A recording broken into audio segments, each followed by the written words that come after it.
Hi everyone, it's Roger here from DisKingdom.com with some information here on Star Wars Series 5 of the Vinylmations. This got announced yesterday on the 8th of May. We have the full set now line up. So let's bring up this picture here of all of them so we can see that nice and easily. So along the bottom row, we have got the TIE Fighter, we've got Leia, we've got Jabba, we've got Han Solo as a Stormtrooper, which is a kind of like, it's basically the 3-inch version of the little junior ones we saw recently, and I am also expecting there to be a Luke Skywalker variant like we saw in the recent junior series, and we've also got a Sand Trooper as well. So those are the bottom ones. The Jabba one looks like a sort of a 3-inch version of the 9-inch version that we saw a few years ago. These are going to be out at Walt Disney World, and they're going to be there for the Star Wars weekends. They're probably going to be released at D Street in Disneyland at some point a bit later on. So it usually happens with the Star Wars series. They're kind of around for a few weeks in Walt Disney World for those Star Wars weekends, eventually go into Disneyland. And sometimes they even they'll turn up online or even in some Disney stores. It's a very, very hit and miss now with the Star Wars one. So they will be coming out. It's always a bit of a gradual one. Disney have been very kind of not giving us a huge amount of information other than they're going to be there at the Star Wars weekend. They're priced at $12.95 for a blind box. Now there are it's a full set tray of 24. Don't see too many of them nowadays. So you've got 11 commons and the chaser.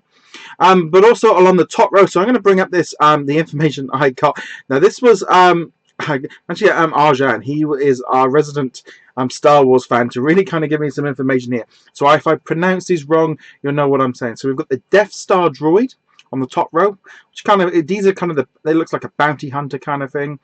Mohan Nandron, which is, or Hammerhead. We've got Dr. Everon. We've got Frigin Dan, which is one of the Cantina band members. We've got Duros, Labrina. So those are the top runs, and as I've already run through the bottom ones there.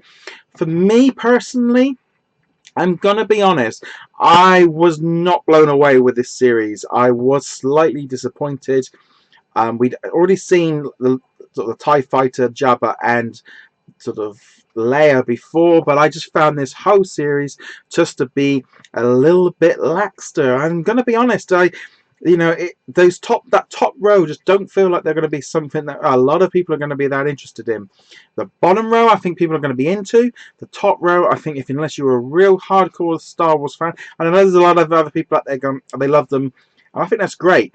But if this had been an 8-piece set or even a 5-piece set, it might have been a really big strong seller. But there's going to be a lot of those figures on the secondary market where people go, I don't know what this is. That devil looking guy on the top corner there, I'm sure I just don't know.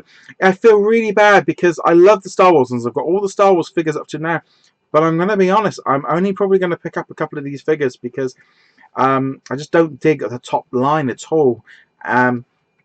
And I think when you've got like the Star Wars prequels, we could have had Darth Maul, we could have had, I'll even take it a Jar Jar Binks at this point just to get something a bit different. We could have had Anakin, Queen Amidala, we could have had the droids, we could have had Star Wars Rebels, we could have General Grievous, all of those characters, and again, we've just gone back to, traditional story characters that we've already got from there, but also just gone so far into the deep of some of those character selections. I really am not too sure about this set. Now I know there are a lot of people out there that do like them, and I'm personally just giving my thought. But I don't know. I really don't know how this set is going to go down, because I think in general there's a lot of people that are going to be blind boxing, going, "Oh, who is this and who's that?" But I'd love to know what you guys think. You can always comment below. Let us know what you think. And that's great. So there we go. So that is the Star Wars Series 5 Vinylmation. And as I said, I'd love to get a thumbs up from you guys. If you can subscribe to the channel, that'd be great. You can keep up to the latest videos from us. And remember to check us out at DisKingdom.com. Thank you very much for watching, guys, and may the 4th be with you.